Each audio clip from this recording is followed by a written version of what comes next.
Everyone is vulnerable to being pinned when life plays hardball, whether it is a physical or mental health condition. No one can stand alone. For those who are not pinned, appreciate that it could be you or loved one someday. So when you see a chance to help someone, please do. They are not weak, they are pinned. Even a slight hand up and a listening ear can begin seriously lightening the load, change, or save a life. Help end stigma. Move from being pinned to purpose. Time for a hand up. Hello, everyone. I'm Jeff Moore. I'm the founder of the Pin to Purpose podcast. And it's my great pleasure today to have Tracy Gazelle on our podcast as our special guest. For those who haven't seen the podcast or heard of it before, the purpose of Pin to Purpose is to help to shatter stigma, have conversations about mental health and well-being, and give people a hand up on their healing journeys through hearing from our guests and their areas of focus, their lived experience at times, and their own work. So before I hand it over to Tracy, I'd like to read her bio, or a short bio for her.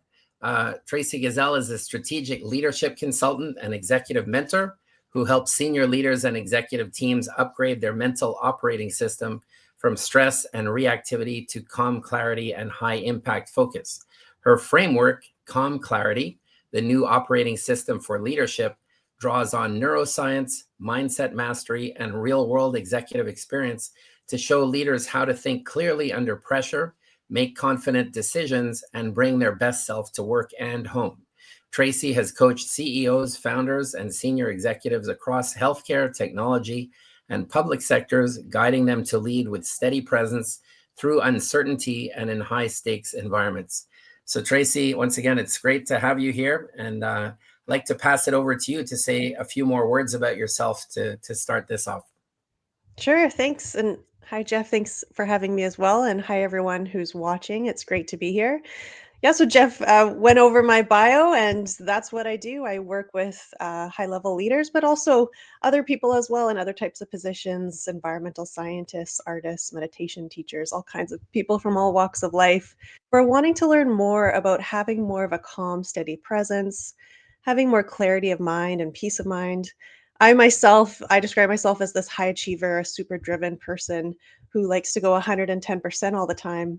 And so as a result, I've had some run ins with stress myself, everything from health problems to taking time off work to bouts of burnout.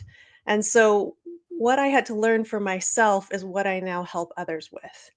And so I've been learning about mindset and neuroscience and psychology for the last 20 years. And I treated myself as patient zero with those things and was able to accumulate from everything from science to also philosophy and meditation. I also am a meditation teacher.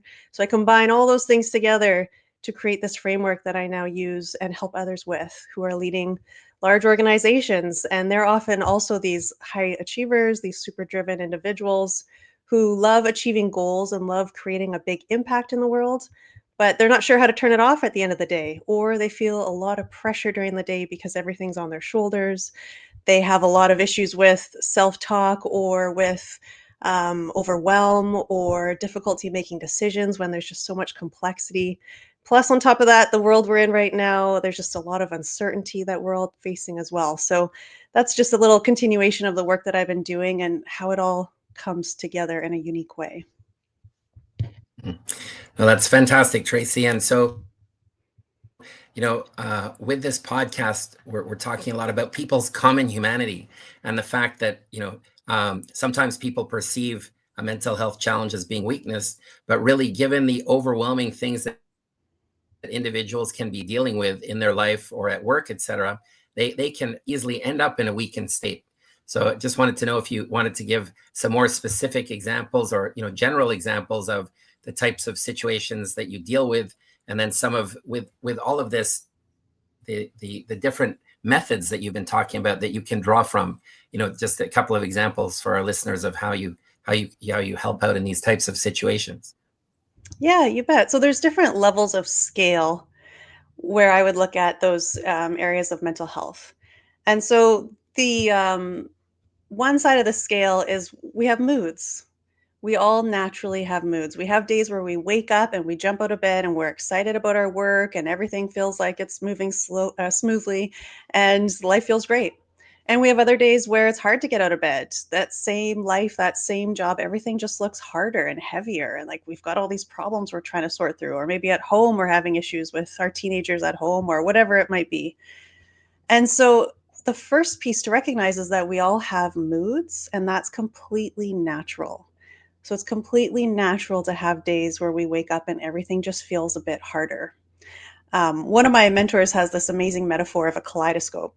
So it's you're looking through your mood at your life, and then one day that kaleidoscope it just tilts, and everything is Mm. completely different. But it's the same life you're looking at. And so these moods are natural, and we naturally move through them and we naturally come back and bounce back out of them. So those heavier lower days that we all have, what we tend to do, I think our natural human reaction is to try and fix it or wonder what's wrong or think that we need to fix our job or our relationships, do something so that we can feel better rather than recognizing the mood that we're in, the state of mind that we're in. And so that's what my Calm Clarity OS is about. It's recognizing your operating system that you're running from. Is this happening outside of me that's leading me to feel this low today? Or am I in a lower state of mind today? Because if I'm in a lower state of mind, that's great news because I'm naturally going to move out of it. If I treat it as if it's an energetic cold, right? I'm just having a lower kind of day today. And then it will come back. I will naturally move back into my higher mood. So that's one side, the moods. But the other side is if we don't catch ourselves in those lower moods, we fight it, or we're burning the candle at both ends. We're these super driven high achiever types that just put our head down, grind it out, no matter how we're feeling. Our sleep starts to suffer, our relationships start to suffer, and we're just not prioritizing our health because we get this tunnel vision on whatever it is we're working on. And that happens to a lot of us. And so, oh, my book fell there. But if we keep going down that path, that's when we start to run into some trouble getting towards burnout, right? That's when we get more cortisol, the stress hormone releasing in the brain, starts to have physiological impacts on our body. And so, in that case, what's helpful for myself and for the people I work with is to look at our stress slide, I call it. So, we all have a unique stress slide, which means there's these different checkpoints as we move farther and farther from our innate well being, because inside we all have calm clarity. It's our natural state. Well being is who we really are. And then we move away from it. And our body gives us signals as we move away from it, and they're unique to all of us. So I work with mostly men. I do work with some women. And the women seem to be able to label their emotions a lot more easily than the men. And for the men, what seems to be more helpful is noticing your physiological cues. So, for example, women can say, "Oh, I'm feeling frustrated. I'm feeling tense. I'm feeling irritated." But with men, what I like to do is look at what's showing up in your body.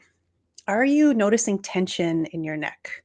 Tension in your fists, in your back, in your shoulders, maybe in your jaw, you're getting headaches. And so we all have this stress slide that are these different physiological symptoms that continue to intensify as we move further towards stress and farther away from our well being. So let me give you my example of what my stress slide is. So for me, I start to get tightness in my neck and shoulders, and that seems to be the first reaction. Sorry. Okay, that was might need to be Nope. edited. That was my cat. No, Sorry. no problem. It's all good. This is a Um, very authentic yeah. So conversation. So your cat is welcome to share insights if they have any. thanks. Cats love Zoom. Anyway, It's crazy. So, it's all good. anyways, so I get neck and shoulders, I get tightness. And if I don't catch that, it goes up into my jaw and it goes up into a headache. And so that's my unique stress slide. So ideally, I want to catch it when it starts to be tension in my neck and shoulders. And really, what that is it's a tap on my shoulder saying, "Oh, Tracy, you're starting to slip out of that center of well being. You're starting to move further into stress."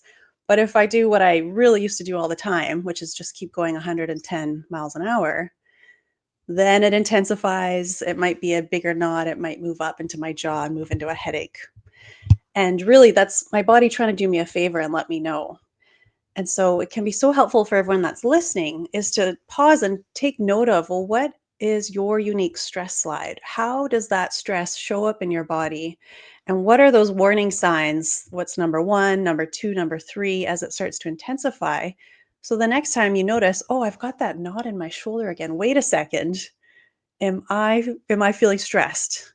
Do I need to maybe take some time off, a day off, do something to bring myself back? So, yeah, those are two examples of different ways to look at Right. how to notice stress. Right. Super important. We were talking a bit before about, well, stigma and also self-stigma.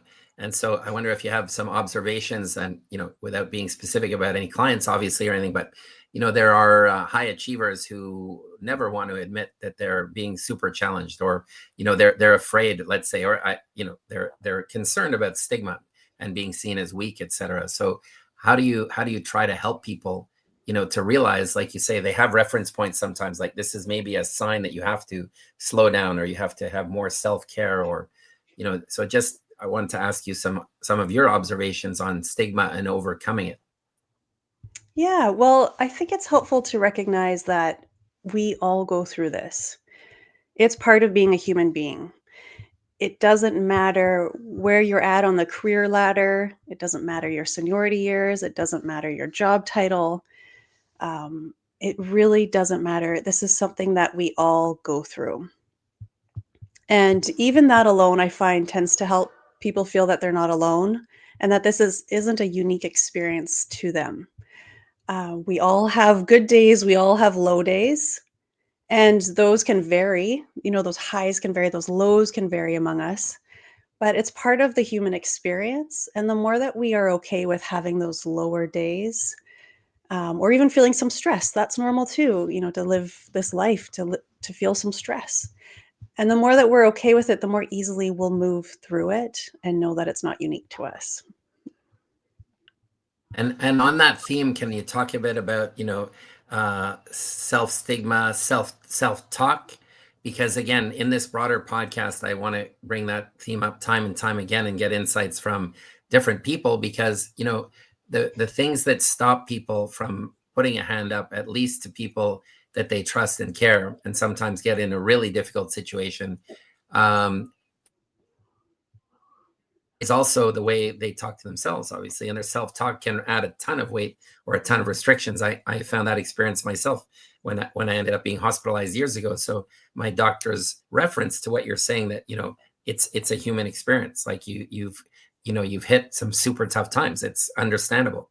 So just going back to you, Tracy, for some of your thoughts on on dealing with self-talk and how you help some of your clients or people that you work with in this area.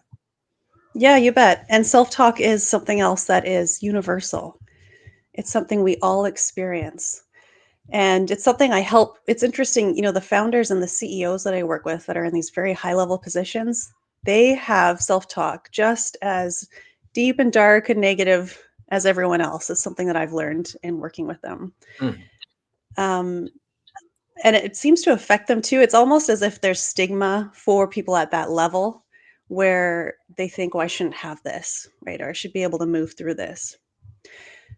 So I like to stick with the OS operating system metaphor. And I like to say that self talk is like a virus in our computer system. And it's something that we've usually developed at a young age, maybe as children. It's a voice in our head that says something to us that we developed at some point.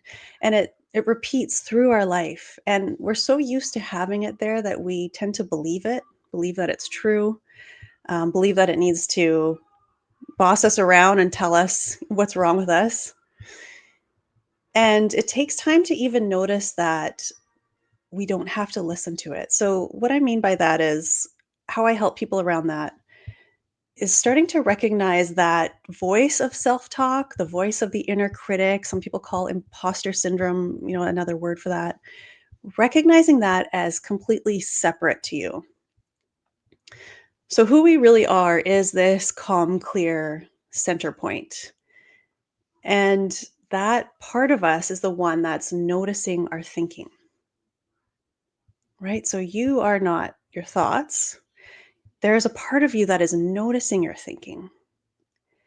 And this is really good news because that means not every thought you think is true, and not every thought needs to be actioned, especially those thoughts that are negative self talk, that are the inner critic. Those are those thoughts that we've carried with us, and they carry so much emotional charge. Hmm. So and we're always feeling our thinking. So when those thoughts come up, like for myself, it's being a driven high achiever. It's often thoughts about not doing enough yet. Why haven't you written 10 books last week? All those things. Um, it's not doing enough, not being enough, not getting enough out there, all those things that it starts to pile up. So for me, I used to hear that and go, oh yeah, I really got to get on all that. But now from how I know the mind really works is I see that as a voice that I can choose to listen to or not. And it comes through on a different tone as well. So my calm clarity comes through on this space of grounded awareness, grounded insight, grounded information. But the voice of my inner critic comes through on this tone, this stressful tone, this panicky tone.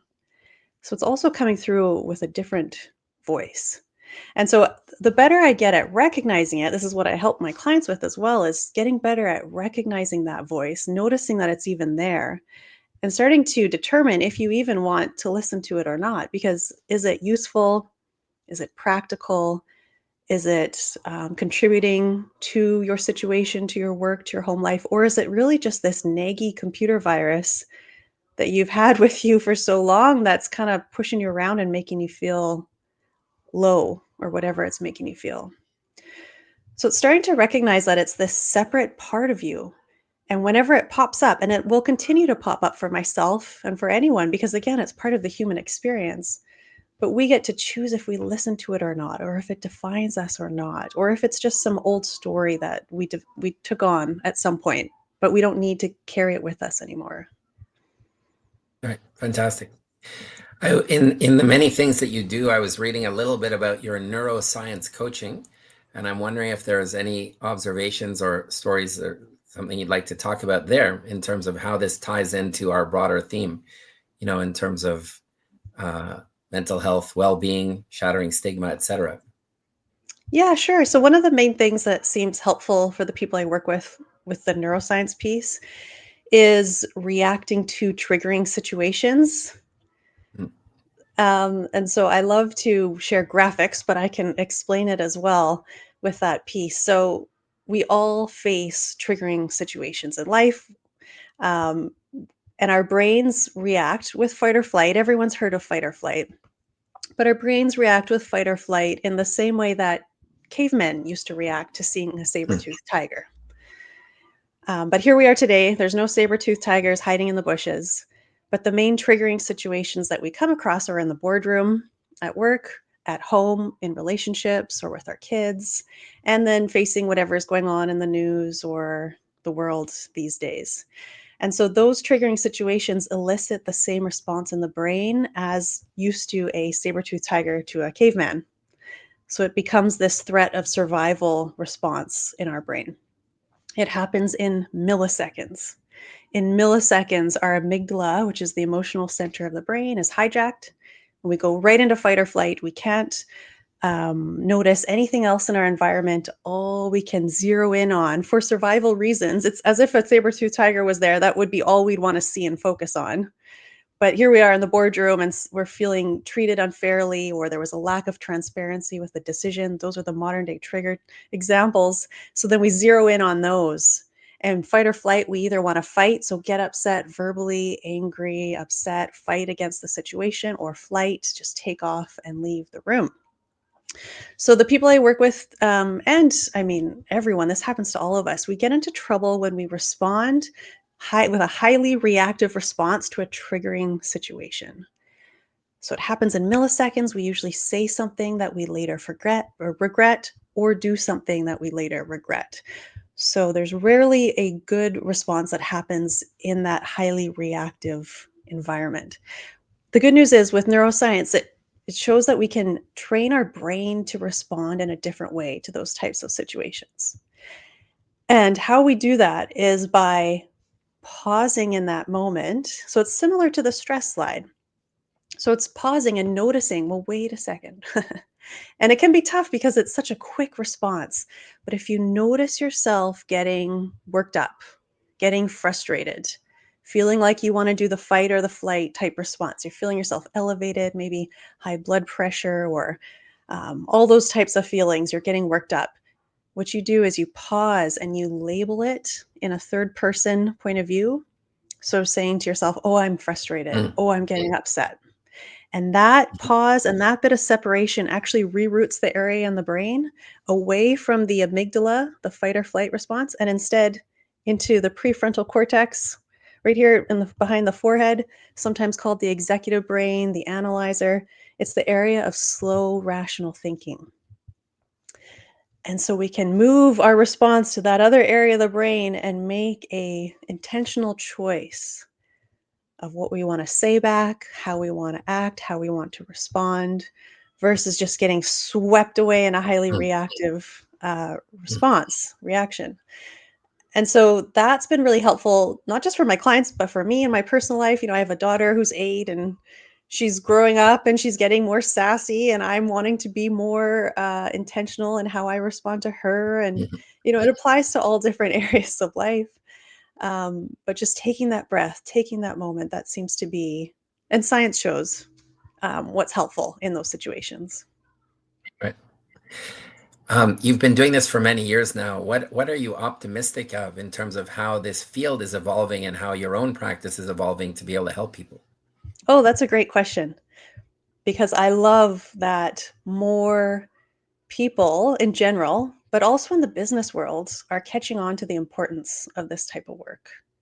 It's a really, really exciting time where it's not just about telling everyone to put their head down and grind it out, especially in corporate. That was always the way, or the directive came from the top and everyone just had to do what they were told to do, kind of thing. There's a more intentional um, strategy happening, awareness around how everyone's actually showing up, the importance of having a foundation of well-being, the importance of mindset, the importance of shared purpose, which aligns with your podcast, but how, the idea of culture in a company, how can we get everyone aligned to the same culture? So it's a really exciting time to be in this field because it's growing. And the people that maybe weren't as interested in this topic are starting to see the value in it. And I love what you're doing with the podcast as well, and just showing the importance of mental health awareness, the idea of being pinned and that it's okay, and that reaching out for help. It's all just really important, and it's all bubbling to the top. And I'm excited to see where it all goes in the coming years. And it couldn't be more timely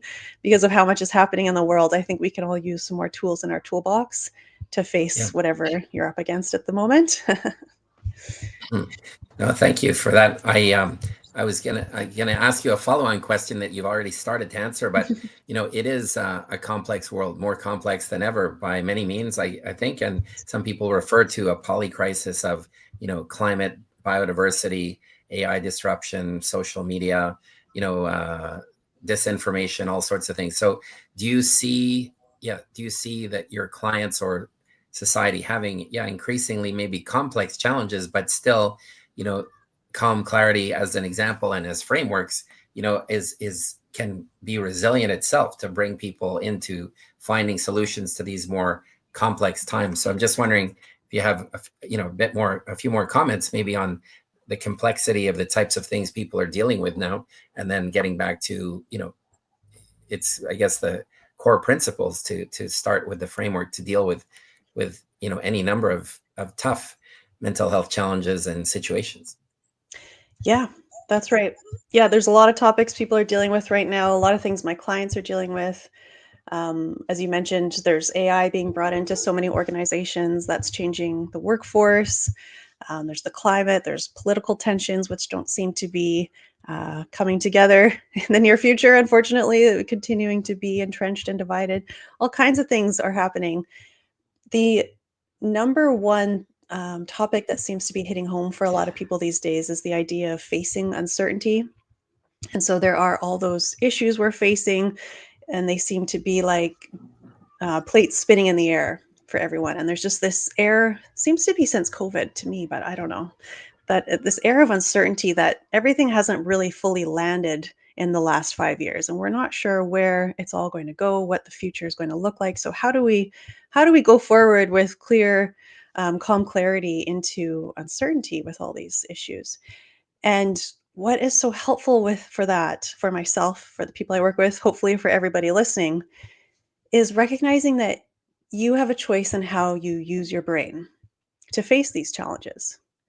And the first way, which I used to do, I still sometimes do, if I'm not aware, is it's easy to spiral. It's easy to get caught up in the um, worry of uncertainty, maybe some anxiousness, some unclear, some overwhelm with everything that's happening.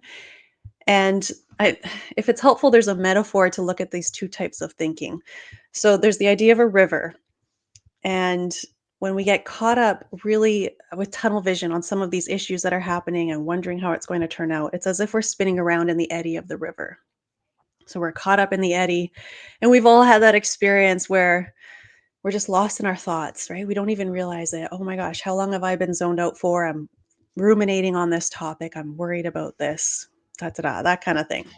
The other way to use your brain is to recognize that being caught in the eddy, ruminating on these topics, isn't producing any fresh thinking. It isn't providing any creative ideas for how to go forward.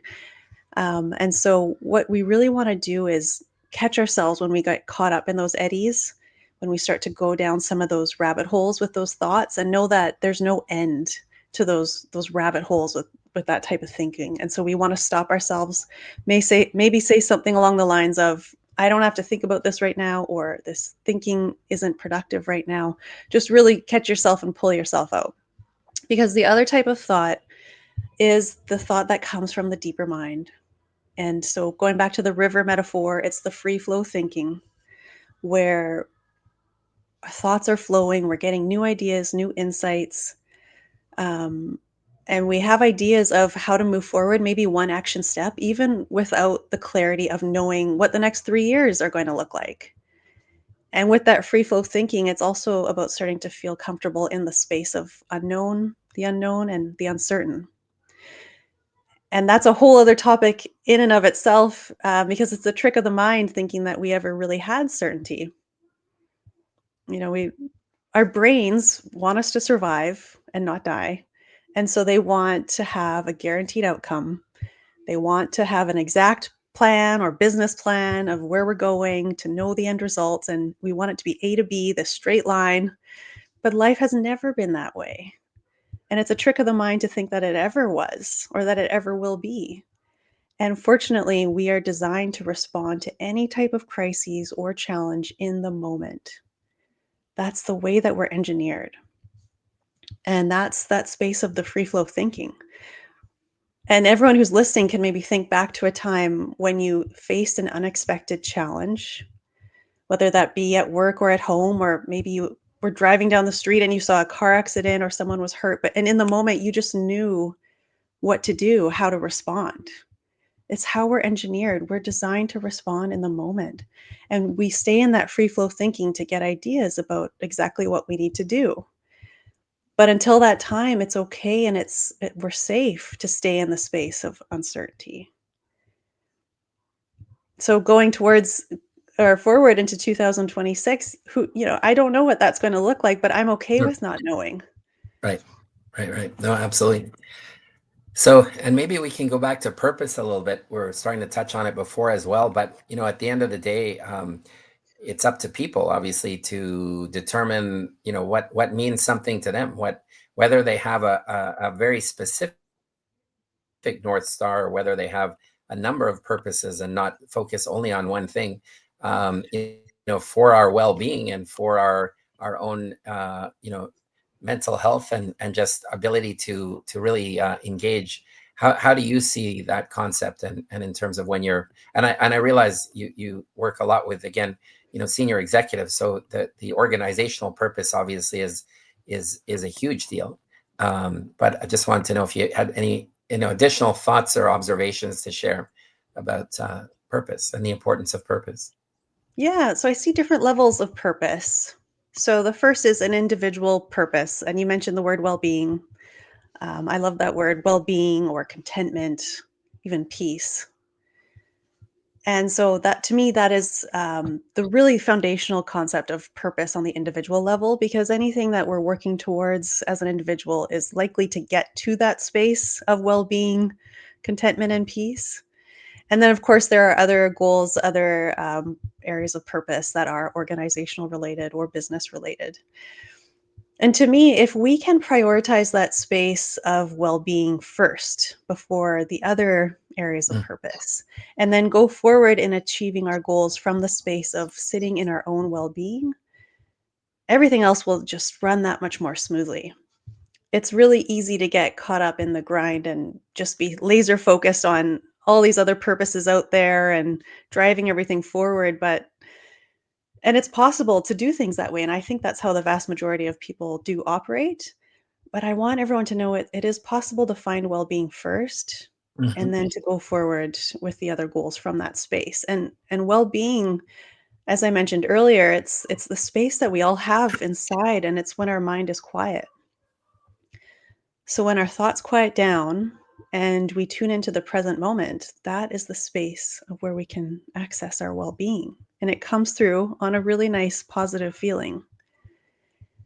And I mentioned I used to be a meditation teacher, so I used to use meditation to help people access it, but I see now we don't even need meditation. It's wonderful if it works for you, but there's so many other ways to access it, and it's really just recognizing that the more we quiet down our mind, the more easier we live there. And then when we come from that space of well-being, it's easier to connect, it's easier to communicate, it's easier to listen, it's easier to build a culture in an organization and to get everyone rallied around a common goal. It's easier to connect to our kids at home and in our marriages.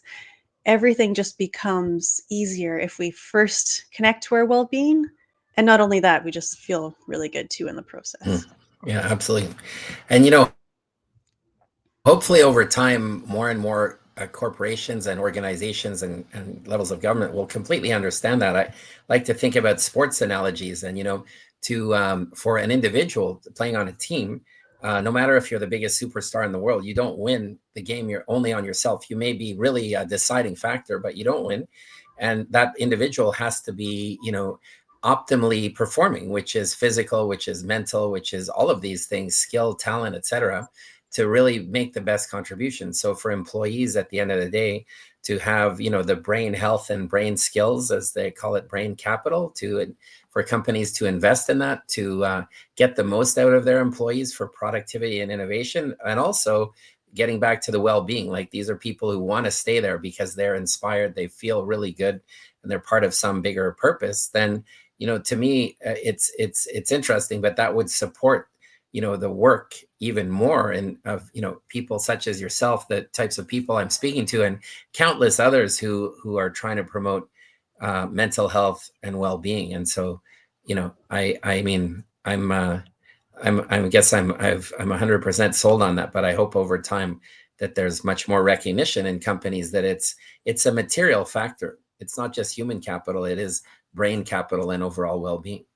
But Yeah, of course, I agree. And it's so win win, isn't it? It's everybody wins. Retention rates improve, employees are more productive and engaged. It's just everything just operates better at a higher level when this is optimized, this type of work is prioritized. yeah, oh, fantastic. So for people who would like to connect with you, would you, and I'll be putting things down on the YouTube channel for, like website or whatever, do you have any other suggestions, or, people who are interested in your work or considering, the calm clarity, et cetera, whatever you'd like to share, and any other also remarks about these topics, and happy to keep going, but just wondering, asking those two particular questions. Yeah, sure. So everything's on my website, tracygazelle.com, and I'm very active on LinkedIn as well. So add me on LinkedIn, everyone who's watching. But basically, I work with leaders one-on-one in a mentorship format. I also work with executive teams. I also do speaking as well. So I work online and I also travel and do speaking in person as well, speaking about all these topics. Lots of different ways. I'm a writer. I'm just sharing this information wherever I can because it's my purpose. So that's why I'm here and that's what I'm sharing. And yeah, so I'd love to connect with anyone watching, and I'm happy to keep speaking as well. Jeff, did you have any questions about all those things that I shared? Yeah, well, why don't we speak for a bit more? Certainly, I could be asking you questions probably for the next few hours, but we're not going to do that today. But I mean, no, it's my interest, or part of what I'm trying to do on this podcast is also to connect the whole person, in the sense that for me, when I had tough times, I was a senior executive, so my business life and as an entrepreneur was a big challenge, but it did affect my personal life tremendously, obviously, right? And so, as you were saying before, like you guide people in corporations, but they have their own lives outside of that, and it's all affected. So just maybe more observations or points about yeah, the self-care, the promotion of overall well-being. It's not just I'm the CEO superstar, but outside of that, it's a tough ride, because I'm just wondering about other observations, or the types of guidance you give people, because we're we're we're one person with Hmm. multiple hats. Yes, that's great. And yes, so I love speaking to everyone about both work and home because we are this holistic being of, as you said, we wear many hats. And so what I typically do is take people through a framework that I've developed that is Calm Clarity OS. And so it starts with sleep as the foundation. And I help with the neuroscience of sleep cycles to help everyone sleep better, and also techniques to fall back asleep in the middle of the night. The people I work with are usually, they've been running around all day, they have no problems falling asleep in the evening, but it's getting up between 1 and 3 in the morning with a busy mind. And so that's typically what I help with as well, is that mind training piece, how to quiet your mind back down to fall back asleep and get some more sleep cycles in before you get up for the day. From their morning routines, we look at, a lot of people I work with have great, robust morning routines, particularly with physical exercise. And then what I help to weave in is mind training exercises in the morning so that we do a nervous system reset every morning. We lower cortisol levels in the morning and start your morning off on a really great note. And then from there, it's the mind training piece to look at how to access that clarity and focus more often. Focus seems to be one of the hottest topics these days with people I connect with. They're wanting help with focus, just a lot of scattered thinking going on these days, clouded thinking, complex thinking. So focus is a big issue. And then the third I, part of the framework. Oh, go ahead. well, I don't want to interrupt you here, but I just wanted to say something slightly funny. So I was recently given a book on focus, and then I lost it for 2 weeks. So I thought that was quite ironic. I couldn't find my book on focusing. So maybe I occasionally need to sharpen my own ability to focus. But sorry to interrupt. Yeah. That's funny. Yes, exactly. Yeah, and then the third part of the framework is bringing this out into the world. So relationships, as we mentioned, triggering situations, communication, listening. Listening is a big one for a lot of people, particularly at work, but also at home. So, an example of what I'll help with is how to be a more effective listener, a deeper listener. And then I'll give people homework to practice at work with a colleague and also practice at home with a loved one. So they have listening homework in both aspects of life because, as you said, it's the whole picture, it's the whole person. Um, yeah, so that's typically the framework, but then it's also dealing with whatever's coming up in the moment, for the people that I connect with, which is a lot of different things these days. Yeah. Sleep is fascinating too, because, and I learned firsthand, because I was diagnosed with sleep apnea Mm. after I ended up in the hospital. So I didn't realize that I was never getting a deep sleep. Mhm. And I'm thinking more and more that yeah, I'm wondering if there should be more tests for sleep apnea in certain circumstances, because I believe there is a lot of undiagnosed sleep apnea out there. It's so common, isn't it? And a lot of people either have sleep apnea or think they should be tested for it. And yeah, if you're not completing those cycles and you're stopping your breathing in the night, that really over time impacts your ability to get those deep REM sleeps in and have your brain get that rest period. And when we go into that deep sleep, our brains clean up, right? They do this type of house cleaning in our brain to prepare for clarity and focus the next day. So if we're not going into those deep sleep patterns, I can only imagine how foggy everything gets the next Mm, day. absolutely. And maybe ask you too, you were talking about your speaking engagements and you do this internationally as well. Are you finding that there are, similar themes at the different places you go? Or are you finding it different depending on, countries, regions, et cetera? Or, um, Yeah, so I work out of Canada and the US. You and I are both located in Canada. I do a lot of right. work in the US. Yeah, And primary themes are a lot everyone's quite interested in the clarity and the focus and the culture piece. But then when I say that I help with sleep or I help with that foundation of well-being, a lot of people will go, "Oh, really? That oh, if you could help us with that, that would be amazing." So I do weave it all in, but I find a common theme is just having that foundation of well-being for teams to get everything square. For example, last year I traveled to Boston and presented to an executive team who was gearing up for a very busy year with a lot of mergers and acquisitions coming across their plate. They were also a newer team as well. So they wanted to have that team building experience and then also get that foundation of well-being to prepare them for an intense year. So that seems to be a common theme for teams that I connect with. And they're also just looking for support as well. And that's why it's nice. Sometimes I'll present in person and then we'll tag on some one on one coaching sessions with each of the execs to work with me as well. So we can go deep, whatever they're up against in their life and have that foundation. It is unique for so many people as well. So it's nice to have that one on one time and see what they're coming up against. Even, the conversation we were having about self talk, that experience of self talk is so unique to everyone, whatever that inner critic is telling them that they're not doing right, kind of thing. yeah, And so yeah. it's so nice, yeah, to connect one on one and get really clear on what that is for each person so that we can uncover it, clear it away, get rid of that virus, and help them get back to their natural state of calm clarity. Right, right. No, that's fantastic. Well, Tracy, I think we've covered a lot of ground, and I appreciate you spending time and talking to our listeners today and sharing the Calm Clarity story and so much more in terms of your helping out people. So, just want to thank you again, and again, I'll be posting your website on the YouTube channel. So, people who are seeing this and have heard you, please reach out if you'd like to. And thanks again so much for having this conversation today, Tracy. Yeah, likewise. Thanks again for having me, and I hope to connect with those who are interested in watching this video. I'll see you somewhere, LinkedIn or YouTube. Fantastic. Thanks again. Take care.